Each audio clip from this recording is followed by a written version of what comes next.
Volume of 3 molar NaOH, इसका formula weight दिया है 40 ग्राम पर mole, which can be prepared from 84 gram of NaOH is.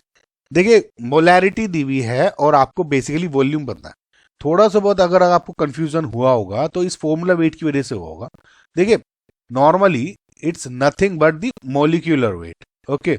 लेकिन क्या है, फॉर्मूला वेट और मोलिकुलर वेट में एक छोटा सा अंतर होता है कि जैसे आप ये समझे कि मोलिकुलर वेट तो होता है, फॉर एग्जांपल C6H6 लिख दिया मैंने, तो मोलिकुलर वेट तो हो जाएगा इसका पूरे का बेसिक, है ना, जो भी आपको स्ट्रक्चर दिया हुआ है उसका मोलिकुलर वेट हो जाएगा, जितने भी एटम्स और जितने भी।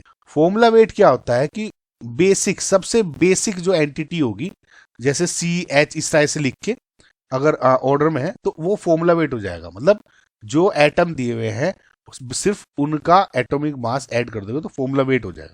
तो फिलहाल NaOH दिया है, कंफ्यूज मत हो, सिंपल मोलिकुलर वेट। सो मोलैरिटी का फॉर्मूला क्या होता है, number of moles of solute divided by volume of solution in litres. ठीक है, अब देखिए जो वॉल्यूम पूछा हुआ है डेसीमीटर क्यूब में पूछा हुआ है, तो आपको कंफ्यूज नहीं होना है। क्यों? Because 1 litre is equals to 1 decimetre cube. Okay, so मैं जो ये लिख रहा हूं तो number of moles of solute divide by volume of solution अगर मैं लिख रहा हूं इन डेसीमीटर क्यूब तो ये गलत नहीं होगा, सही रहेगा। ओके, सो मोलैरिटी दी हुई है 3, number of moles of solute कैसे निकालोगे, मास अपॉन मोलिकुलर मास, यानी mass of NaOH divided by molecular mass या फॉर्मूला वेट इधर NaOH इंटू 1/V, ये वाला पूरा डेसीमीटर क्यूब में ये। सो अब इसकी वैल्यू रखोगे अगर आप तो वेट कितना दिया हुआ है NaOH का 84 डिवाइड बाई 40 हो जाएगा और मल्टीप्लाई बाई 1/V जो कि निकालना है।